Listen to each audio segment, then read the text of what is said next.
हर हर महादेव। आज जो हम चर्चा करेंगे वो चंदन आदि के विषय में, तिलक आदि के विषय में, जो हम सब सनातनी लगाते हैं, प्रायः सभी देखते हैं। जब हम किसी तीर्थ स्थल में जाते हैं, ऋषिकेश जाते हैं, तो वहाँ नाना प्रकार के तिलकों को धारण करते हैं। ये भी एक अपनी बहुत बड़ी परंपरा है, पुरानी संस्कृति है, जो चली आ रही है हमारे सबके बीच। हम देख करके प्रसन्न होते हैं, लेकिन कारण क्या है, क्यों लगाते हैं ये तिलक, कैसे लगाना चाहिए, क्या विधि है, और ये अलग अलग तिलक लगाने की क्या परंपरा है, क्यों लगाते हैं अलग अलग तिलक। तो इस विषय में हमारे सनातनी, हम सब सनातनी हैं, एक ही हैं, लेकिन ये अलग अलग जो विचार है, जो तिलक का धारण करने का तरीका है, ऊर्ध्वपुंड, त्रिपुंड आदि जैसे सैव्य हैं, या जो भगवान शिव के भक्त हैं, वह सब त्रिपुंड को धारण करते हैं। भस्म अथवा चंदन दोनों प्रकार से त्रिपुंड को धारण करते हैं। तो त्रिपुंड के बाद में जैसे ऊर्ध्वपुंड है, भगवान विष्णु के जो उपासक हैं, ऊर्ध्वपुंड के भी अलग अलग प्रकार हैं। रामानंदी अलग हैं, रामानंदी संप्रदाय, और भी नाना प्रकार से अलग अलग संप्रदायों के आधार पर तिलक की बनावट है। लेकिन वो लगने वाला चंदन तो वो एक ही है, यानी जो परमात्मा है, जिनकी हम सब उपासना करते हैं, वो चंदन का तरीका अलग बेशक हो सकता है लगाने का, लेकिन वो चंदन तो उसी कटोरी में घुला हुआ एक ही चंदन होता है, यानी पीत वर्ण का है जैसे।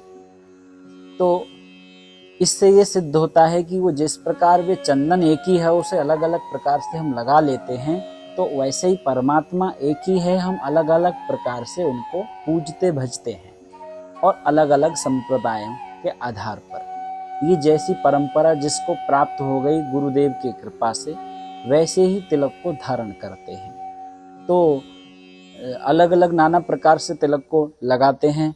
लगाने के लिए सबसे पहले हमें चंदन आदि को घोल करके भगवान को अर्पित करना चाहिए। लेकिन बहुत अमलात्मा, बिमलात्मा, महात्मा, संत वृंद तिलक को ऐसे धारण करते हैं कि जो भगवान को चढ़ाया हुआ होता है, तो वो जब स्नान से पहले जब हटाया जाता है वह चंदन, तो वह एक पात्र में एकत्र किया जाता है और उसको ही केवल लगाते हैं।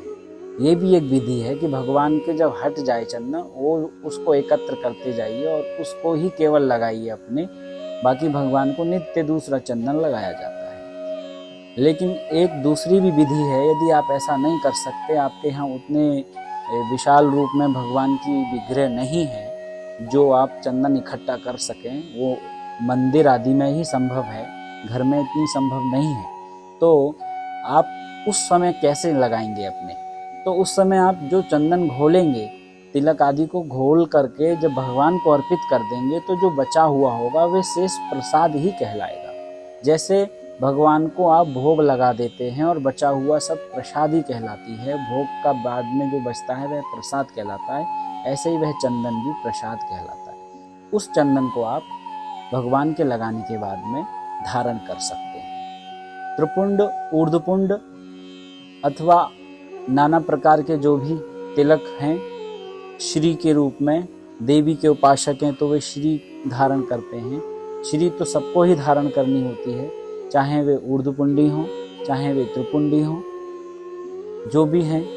तो सभी संप्रदायों में श्री, तो श्री यानी जगदम्बा, पराम्बा, भगवती, माँ लक्ष्मी, माँ त्रिपुर सुंदरी, माँ ललिता, उनका जो चिन्ह, चंदन एक चिन्ह है, एक वह स्थान है जो, जैसे चंदन जो लगाते हैं हम, चंदन को देख करके हमें भान हो जाता है, एहसास हो जाता है, महसूस होता है कि हाँ ये भक्त हैं, ये इनके भक्त हैं, मतलब भगवान के भक्त हैं ये, और जरूर मतलब ये सज्जन हैं, साधु हैं। साधु सज्जन मतलब अच्छे हैं, ऐसा भाव अपने आप स्वतः ही एक पॉजिटिव, एक सकारात्मक ऊर्जा हमारे अंदर संचार करती है। जब हम चंदन आदि लगे हुए लोगों को, भक्त आदि को देखते हैं, या हम स्वयं भी लगाते हैं, तो इससे बड़ा प्रभाव पड़ता है जीवन पर।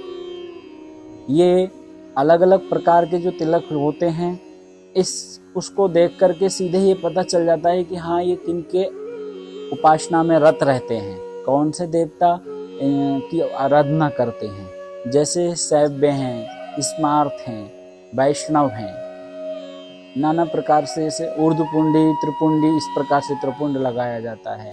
त्रिपुंड के प्रकार हैं, कितनी जगह त्रिपुंड लगाते हैं, भस्म को लगाते हैं। तो ये हमें जरूर धारण करना चाहिए, सूना मस्तक नहीं रहना चाहिए। सूना मस्तक, ब्राह्मण का सूना मस्तक तो एक मतलब अशुभ माना जाता है, शुभ नहीं माना जाता है, इसलिए सूना मस्तक नहीं रखना चाहिए। कुछ नहीं तो आप केवल श्री लगाएं। श्री यानी जो रोली होती है, उसको आप घोल के भगवती को चढ़ा करके उसके बाद में शेष जो बचती है। इसमें एक और तरीका है, आप जब सहस्रार्चन करते हैं, देवताओं में, देवी में, जिनके भी आप आराधक हैं, तो जैसे सहस्रार्चन करके जो सिंदूर है अथवा रोली है, जो चंदन है, जो शेष बचता है, चढ़ जाता है, चढ़ने के बाद में उसे विसर्जन ना करके उसको आप अपने तिलक में, चंदन में मिला करके इस्तेमाल कर सकते हैं। तो जिन देवता की आप आराधना करते हैं उनकी विशेष कृपा आप पर रहेगी हमेशा, और वे निरंतर बहुत लंबे समय तक आपके वो रहेगा, चंदन चलता रहेगा, क्योंकि सहस्रार्चन होगा। तो सहस्रार्चन में 1000 नाम से देवता के वो चंदन अर्पित किया जाता है, चढ़ाया जाता है। उसके बाद में जो वे चढ़ने के बाद में जब उतरता है तो उसको भी प्रसाद रूप में आप इस्तेमाल कर सकते हैं। और इस विषय में यदि कोई और आपको जानकारी अधिक लेनी है या कोई प्रश्न है तो आप ज़रूर कमेंट बॉक्स में बताएं। आप सभी को हर हर महादेव, जय श्री राधे।